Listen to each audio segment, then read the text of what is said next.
Hey, welcome back. I'm here, only 1 week after the last video. Maybe getting on the right track again. So last week, I talked about this TV show called Mystery and Imagination. It was a British TV show from the late 60s through 1970. Only a few episodes per year, and each episode was basically a TV movie. And this final season of 1970 only had 3 episodes, and the first one was called The Suicide Club, which wasn't really a horror story. The second one was Sweeney Todd, which I did the video for last week. And now we have the final episode of this TV series ever, and that was called Curse of the Mummy, which is an adaptation of Bram Stoker's novel, The Jewel of 7 Stars. So most people know Bram Stoker for Dracula, of course, but he also had other novels, and one of them was about mummy resurrection, and it was called The Jewel of 7 Stars.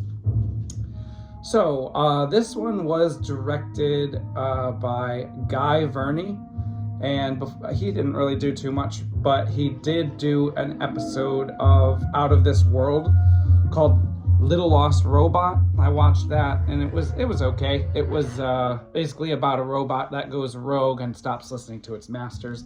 It was okay, but very low budget. Anyway, this one, it features Isabel Black as Margaret. Isabel Black was in Kiss of the Vampire, the Hammer horror sequel to the original Hammer Dracula. And she was also in 10 Rillington Place in 1971, which was a great movie. And she was also in Twins of Evil in 1971, which was a lesbian vampire movie that I did do a video for. So you could look that one up. This also features Patrick Moore, who was in The Devil Rides Out, which I did a video for, even though it was 1968.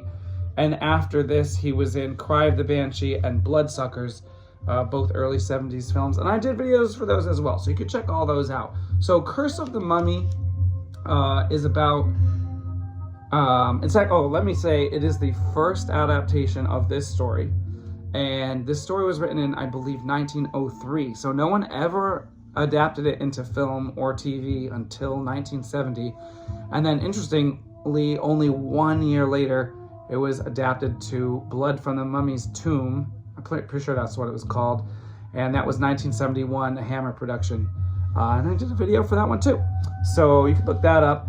This one though is a much lower quality production. Even though it is a full hour and 15 minutes long, it looks like very little money went into this.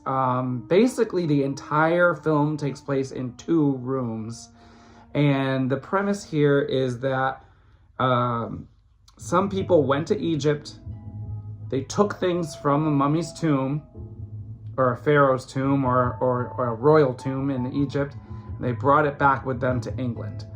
And so now things are going bad.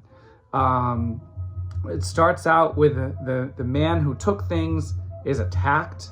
He's attacked on his wrist, and then he goes into shock briefly. A doctor and a police officer and the man's daughter kind of looking over him. And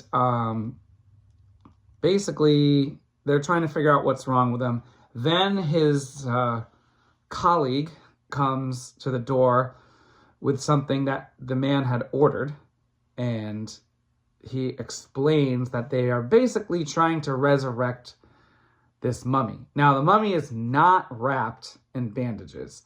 And I do remember that in Blood from the Mummy's Tomb, the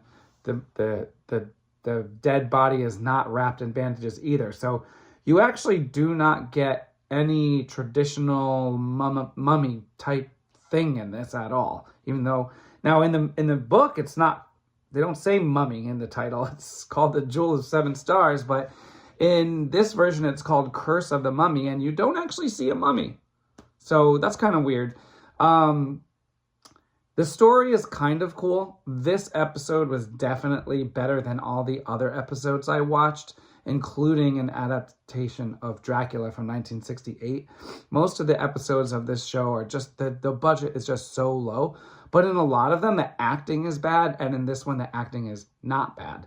Everyone in this does a fine job. The problem is they take all the coolest parts out of the story and they just have the whole story take place inside this guy's house, in his bedroom, and then in a room below, like on the lower floor, where they have the actual like body of the dead queen. So basically they want to resurrect her, and beyond that, there's also strange similarities between this dead queen and the man's daughter. And they are, in fact, played by the same actress. Isabel Black plays both. So that's pretty much all there is to say about it, because not that much happens without completely just like saying the ending. There's really nothing else to it. It's very melodramatic. It's really just people talking the whole time. Thankfully, the sets of the two rooms were nice, and the lower room actually is designed to look like an Egyptian tomb. So, you know, at least it was nice to look at, and the acting was okay. But overall, I'd give it a 5 out of 10.